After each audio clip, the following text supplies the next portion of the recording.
નમસ્કાર દર્શક મિત્રો, @ગુજરાતમાં આપનું સ્વાગત છે। ગુજરાતમાં આ વખતની લોકસભાની જે ચૂંટણી હતી તેના પરિણામોએ તો સૌ કોઈને ચોંકાવી નાખ્યા છે।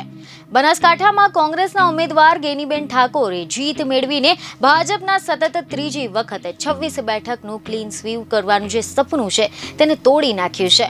પરંતુ હવે ગેનીબેનના ગઢ બનાસકાંઠામાં હારની જવાબદારી CR પાટીલે પોતાના શિરે લીધી છે। જી હા, ખબરો એવી મળી રહી છે કે 26માંથી એક બેઠક જે બનાસકાંઠાની બેઠક છે તે હારવાનો વસવસો વ્યક્ત કરતા કેન્દ્રીય મંત્રી CR પાટીલે હવે ભૂલ સ્વીકારી છે અને કહ્યું કે ક્યાંક ને ક્યાંક કચાશ રહી ગઈ, તેના કારણે આ એક સીટ ગુમાવી પડી છે। તમે જણાવી દઈએ કે સુરતમાં ભાજપ દ્વારા કાર્યકર્તા આભાર દર્શન સમારોહમાં તમે જણાવી દઈએ અલગ લેજો। હવે જો આ વિશે આપણે ડિટેલમાં વાત કરીએ તો મીડિયા રિપોર્ટ અનુસાર એવી માહિતી મળી રહી છે કે સુરતમાં ભાજપ દ્વારા કાર્યકર્તા આભાર દર્શન સમારોહ યોજાયો હતો, જેમાં કેન્દ્રીય મંત્રી CR પાટીલે સંબોધનમાં એવું નિવેદન આપ્યું હતું કે ભારતભરમાં ભારતીય જનતા પાર્ટીને સૌથી વધુ મત મળ્યા છે। ગુજરાત વિધાનસભામાં ધારાસભ્યોની સંખ્યા 156 થી વધીને હવે 161 થઈ ગઈ છે। પ્રધાનમંત્રી મોદીના આશીર્વાદથી જીત મળી છે।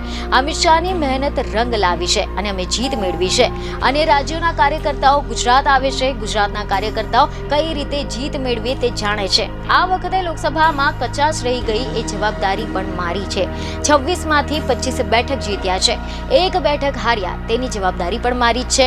સુરત બેઠક બિનહરીફ કરી રેકોર્ડ સર્જ્યો છે। ગુજરાતમાં 156નો રેકોર્ડ કર્યો પણ તે કાર્યકર્તાઓના કારણે જ થઈ શક્યો છે। ત્રીજી વાર મોદી PM બન્યા છે। મને જળ શક્તિની જવાબદારી આપવામાં આવી છે।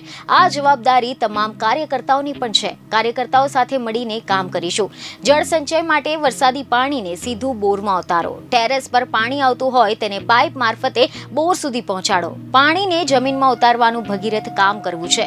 આના માટે ગુજરાત સરકારની યોજના છે। આના માટે 10,000 ખર્ચ થશે, જેમાં 7,000 ગુજરાત સરકાર આપશે, 2,000 કોર્પોરેટર, ધારાસભ્ય અને સાંસદના ગ્રાન્ટમાંથી મળી જશે, જ્યારે 1,000 કોર્પોરેશન આપશે, એટલે કામ થઈ જશે। સુરતમાં તમામ સોસાયટીઓમાં કામ કરવાનું છે। એક પણ સોસાયટી બાકી રહેવી ન જોઈએ। પાણી બચાવવાની સાથે વૃક્ષારોપણ પણ કરવાનું છે। બીજને ખબરો સાથે ફરી મળીશું। ધન્યવાદ।